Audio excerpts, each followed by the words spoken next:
com relação a essa minha fala. Eu queria chamar para cá, para essa mesa, os participantes do projeto Osvox que estão aqui nesse momento.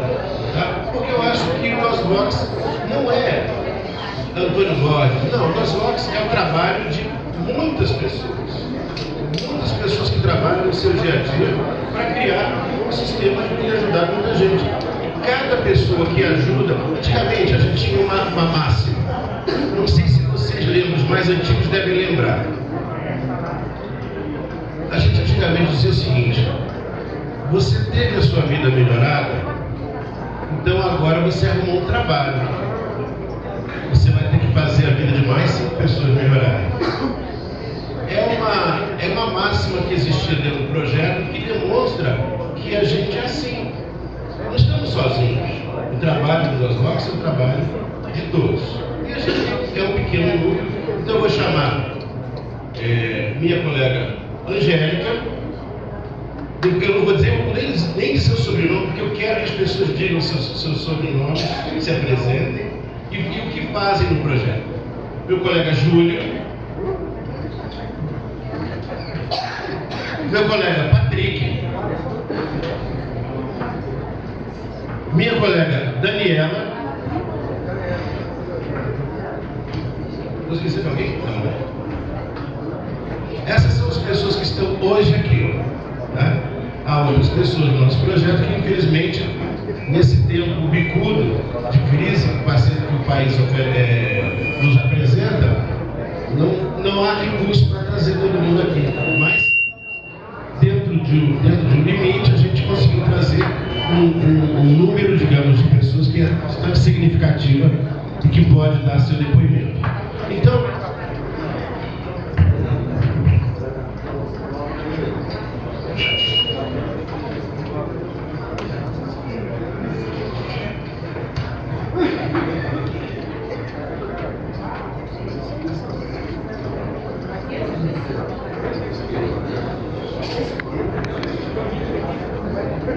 alô? Então vamos lá. Muita gente já conhece a história do Osvox. Oi, Bibi. Bibi, minha sobrinha. Eu fico muito contente porque é da última geração de pesquisadores que agora está usando o Osvox como tema uma parte do Osvox, que é o INTTS, como parte da sua tese de doutorado. Bom, eu queria lembrar um pouquinho da história do Osvox, porque é uma história muito interessante e que começa em 1993. 1993, quem já conhece essa história, por favor, me perdoe. A história, ela normalmente ela vai se apagando na nossa mente. Se eu falar alguma coisa errada, me corrija, por favor. Tá? Bom, em 1993, eu estava no FRJ dando aula e na primeira fila havia duas pessoas juntinhas, uma da outra. Depois eu vim a saber que uma dessas pessoas chamava-se Marcelo e a outra pessoa se chamava Eduardo, que todos conheciam como Dudu. O Marcelo e o Dudu estavam bem juntinhos ali, nada de sexual, é apenas dois amigos sentados um do outro, lado do outro, né? E o Dudu sussurrava algumas coisas para o Marcelo, e o Marcelo sussurrava algumas coisas para o Dudu. E eu fiquei curioso, até que eu olhei para os olhos do Marcelo, que eu naquela época nem sabia que se chamava Marcelo, e descobri que o Marcelo tinha uma mirada estranha.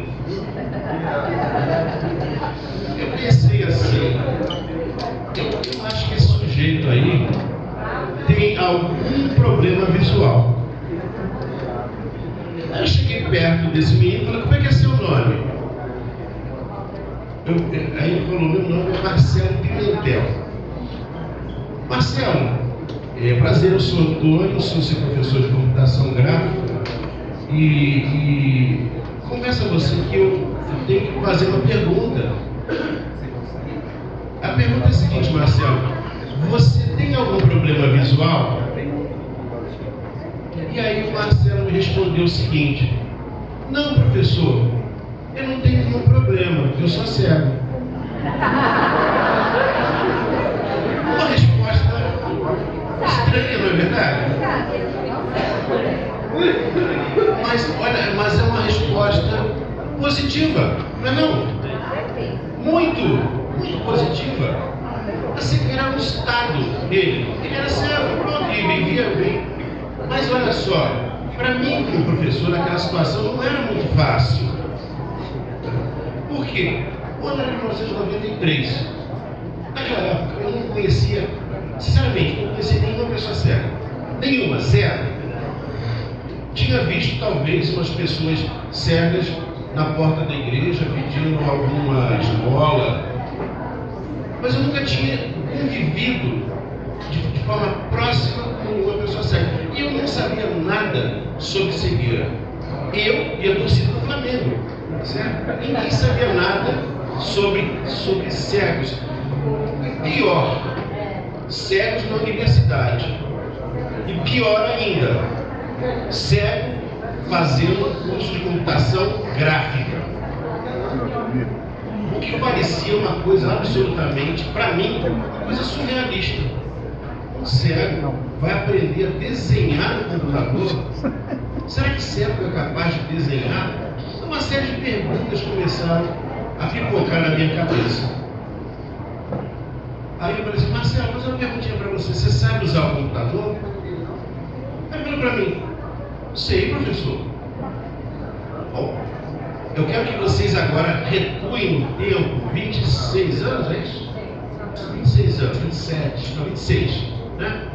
2019 menos 1993, 26. E aí, recuem e pensem em que computadores existiam naquela época. Bom, os computadores não eram muito diferentes dos computadores que a gente tinha, que a gente tem hoje. Só que é uma coisa, eles tinham uma memória que não era uma memória, era uma vaga lembrança. O computador hoje tem 1 GB de memória. O computador daquela época tinha 1 bilhão de vezes menos memória. Só para vocês terem uma ordem de grandeza de como a tecnologia era precária. O computador naquela época não falava, o computador fazia bip. Era o máximo que o computador fazia.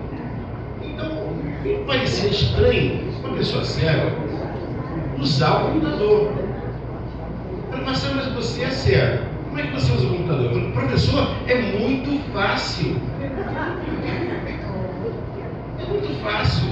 Eu sei, olha, eu estudei no Instituto Benjamin Constant e lá a gente é obrigado a fazer um curso de datilografia. Sabe o que é isso? Datilografia. Eu às vezes uso umas palavras, disquete, umas palavras minhas obsoletas, né? Mas a datilografia se usava numa máquina de escrever. Olha que coisa antiga, né? Não é antiga, nós estamos falando de 26 anos atrás. Parece que foi ontem. Tá? Bom, aí eu aprendi a datilografar. Põe o papel na máquina e vou apertando as teclas. Aprendi as teclas onde estão e vou digitando. Marcelo, você nunca erra? Professor, quem nunca erra na vida? É claro que eu erro. Mas como é que você sabe se você errou? Professor, eu não sei. Meu Deus. Mas como é que você faz? Professor, tudo na vida exige parceria. Você está vendo esse moço que está aqui sentado do meu lado? Pois é, esse é o Dudu, meu amigo. Meu amigão. Meu amigo de fé, irmão camarada.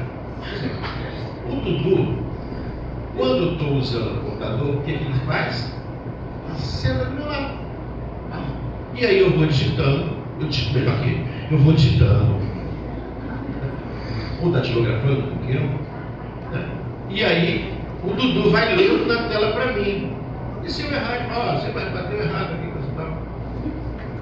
Bom, aí eu começou a cair a ficha. Ele tinha todo mundo na vida é dependente de alguém, né? Você é uma pessoa completamente independente, você não depende de ninguém. Isso não existe. Não existe. Todo mundo depende de alguém. Mas as pessoas cegas, em geral, dependem um pouco mais. Graças a Deus, graças à tecnologia, graças ao esforço da política e o raio que parta, os cegos se tornam cada vez mais independentes. Mas a independência ainda está longe de ser lugar. Mas em 1993 a independência estava muito longe. Então eu falei assim, meu Deus do céu, esse sujeito aí precisa fazer uma disciplina que vai fazer desenho, vai usar o computador e está tudo contra ele. Aí eu cheguei, o coordenador da disciplina falou assim, professor Jonathan, mas só conhece tem um aluno aqui chamado Marcelo, só conhece? Aí ele falou para mim, conheço. É um menino cego? É. Oi? Está passando uma locomotiva aqui. Aí eu perguntei assim, olha só, o que você acha? Esse aluno cego pode fazer meu curso? Eu falei, ô Antônio, por que não? Você acha que eu deveria dispensar da disciplina? Não sei, acho que não. Se ele quer fazer disciplina, pergunta para ele.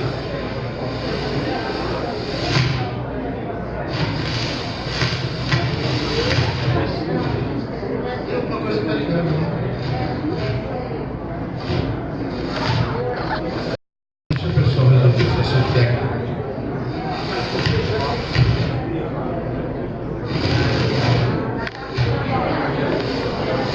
Se quiser bater o telefone, a gente vai comer.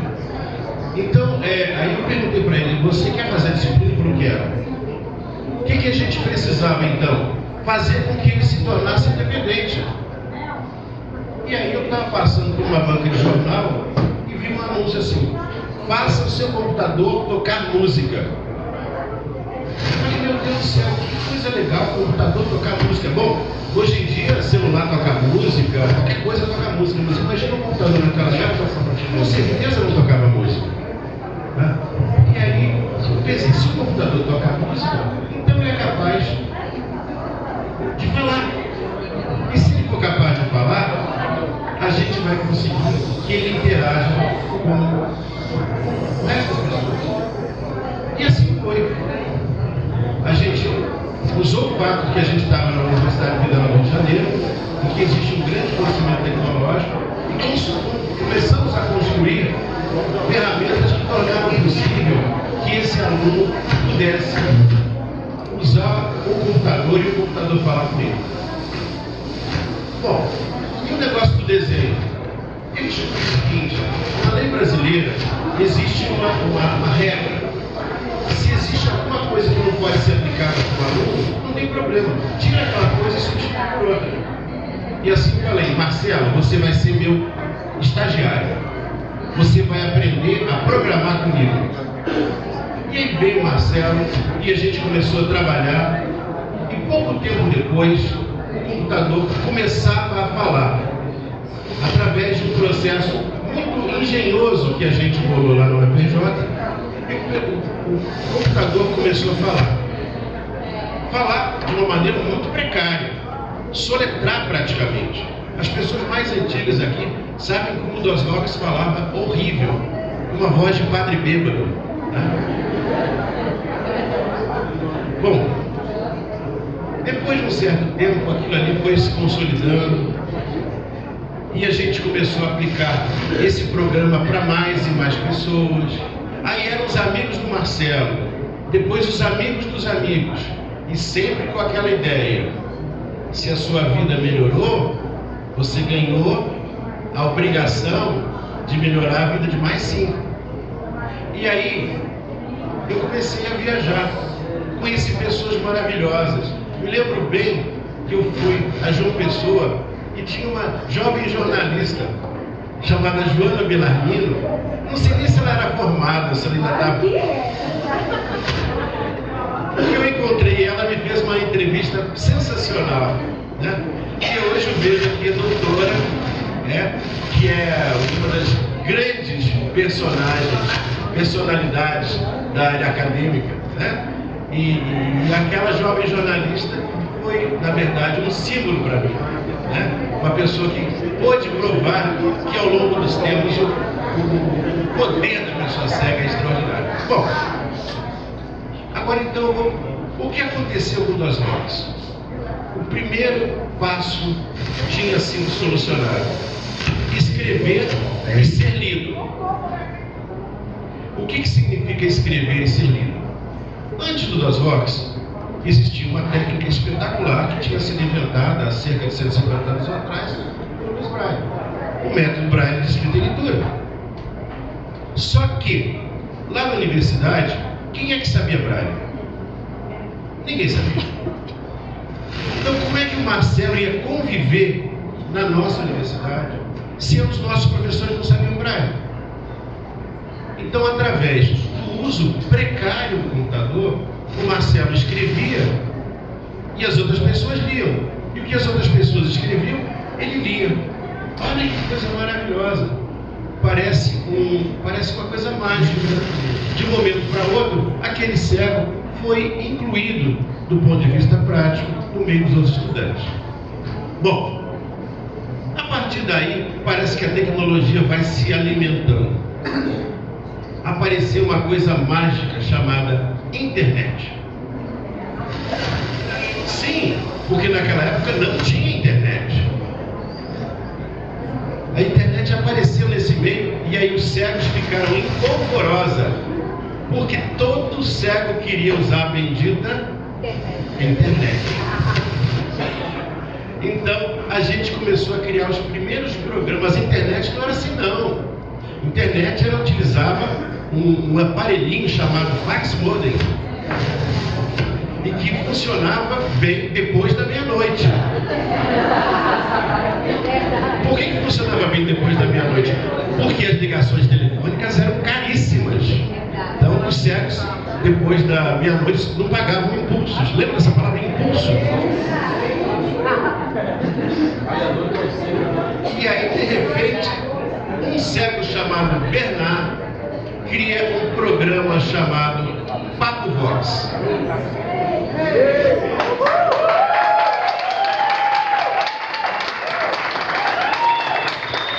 Esse cego que a gente está homenageando aqui, ele criou... Fala, Juliette. Bom, e aí o que acontece? As pessoas cegas começaram a bater papo. Olha que coisa interessante. Bater papo pela internet, né? E o que é engraçado é que os cegos, quando conversavam com pessoas que não eram cegos, não se apresentavam como cegos, porque era só, não tinha imagem. Então a pessoa digitava aqui e a pessoa do lado de lá nem sabia que era um cego. Aconteciam umas coisas meio estranhas. Vou contar uma aqui, ó. Não vou contar qual é o nome do santo, não, mas vou contar um milagre. A história foi a seguinte: um cego de uma certa cidade do sul do Brasil começa a bater papo com uma pessoa que não era do sul do Brasil.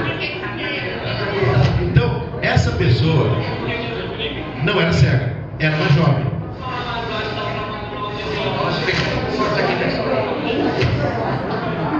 Está entrando uma outra rádio no meu usuário.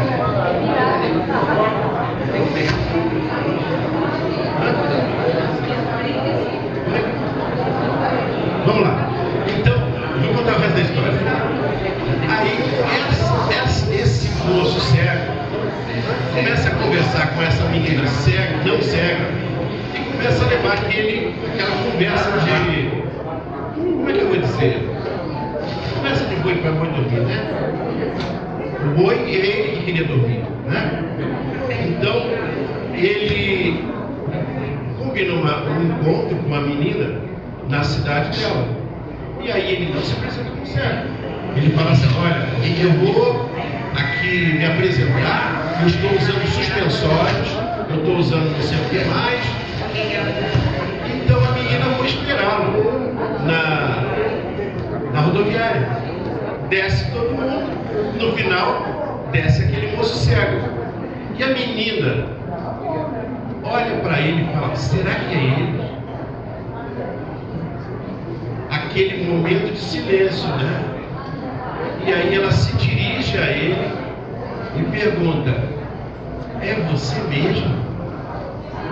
E aí ele responde: sim, sou eu. E aí ela responde o seguinte: olha, eu vou falar uma coisa para você. Antes eu estava muito interessada por você, mas agora eu tenho total certeza que eu te amo.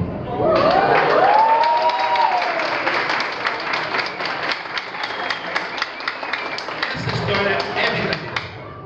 É verdadeira. É claro que eu inventei um pouco para não, mas a história em si, ela é verdadeira. Bom, o que eu quero dizer com isso é que a partir desse momento não era só um cego usando o computador, era um cego indo além da questão social, encontrando pessoas, e aí a pessoa cega começa a escrever, começa a usar a internet, começa a ser valorizada, começa a presença de cada vez mais cegos desesperados da Universidade Brasileira, lá no Rio de Janeiro, os primeiros cegos entrando lá. Que desespero, meu Deus do céu! Porque eles tinham DOSBox, mas os professores não sabiam como é que lida com cego com DOSBox, pelo céu. E aí foram, devagarzinho, rompendo as barreiras, conseguindo vitórias. E aí, num outro momento posterior, essa coisa de telecomunicação funciona muito, vamos fazer uma rádio. E aí a gente resolve criar uma iniciativa bem singela chamada Rádio DOSBox. A Rádio DOSBox funcionou durante um tempo, ainda funciona, na verdade, precariamente hoje, né? Mas aí as pessoas cegas começaram a criar. Suzy era uma grande locutora da rádio. Acho que Joana chegou a fazer a locução. Nossa, né? Várias coisas. Então, ou seja, olha que coisa maravilhosa. As pessoas cegas invadindo, mas invadindo bem o mundo dos videntes. Mas invadindo não de uma maneira perniciosa, invadindo com o seu talento, invadindo com o seu coração.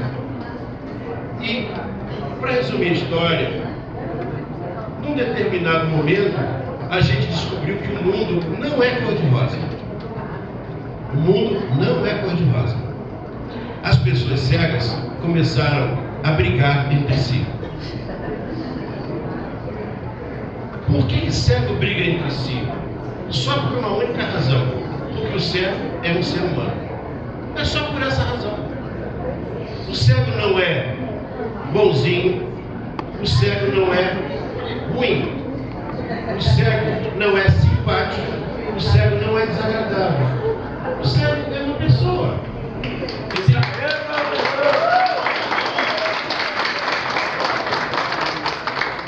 E aí, a partir daí, as coisas foram se encaminhando, as pessoas cegas foram se congregando, foram se desagregando.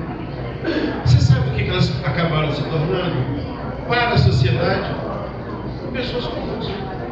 Só isso.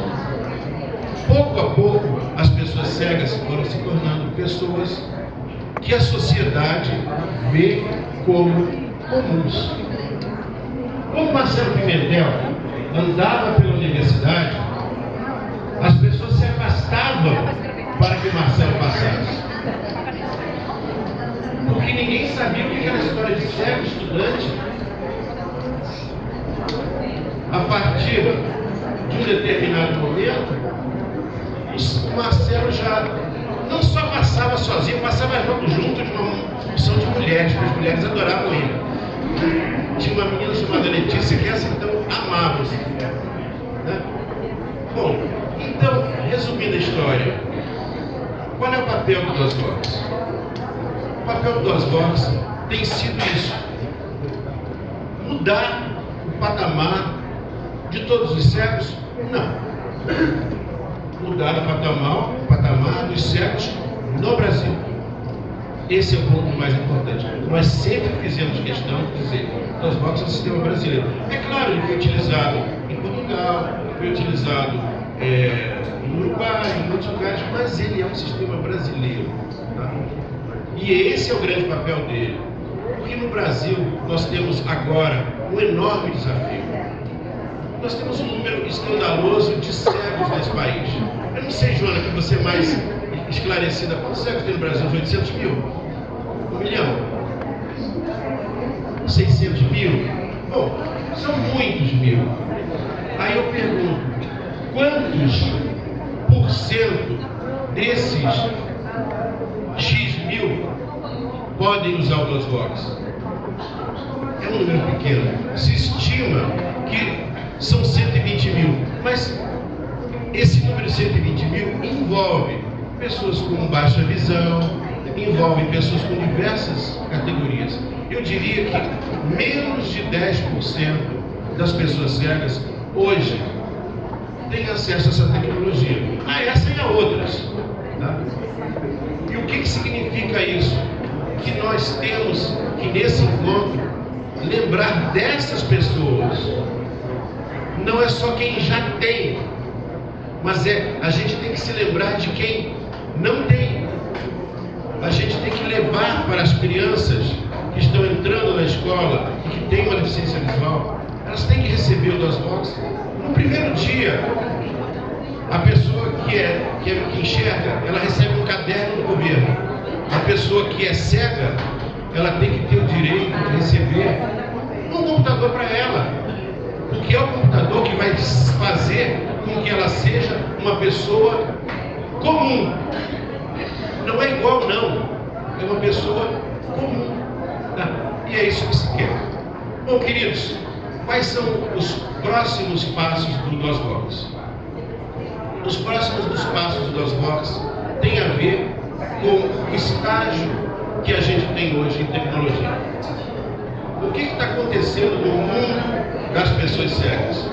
As pessoas cegas, antigamente, não tinham acesso praticamente a nada, passaram a estudar melhor, passaram a chegar na universidade, passaram a entrar nos cursos superiores, a se formar, a fazer seu mestrado, até doutorado. Mas, em algumas áreas, se formavam em filosofia, se formavam em educação, se formavam em direito, mas não se formavam em matemática, não se formavam em engenharia, não se formavam em física. Agora se imagina, todas as pessoas têm que ser obrigadas a cursar direito. Se eu tenho um talento para matemática, o que eu tenho que aprender? Matemática. Então, qual é o desafio do momento? Nós temos que levar várias pessoas cegas que estão agora entrando em grande quantidade na universidade, matemática, desenho, física, química e outras disciplinas que possibilitem que a pessoa cega possa ir além. Não ficar restrita a um universo de disciplinas. Cego só pode fazer isso.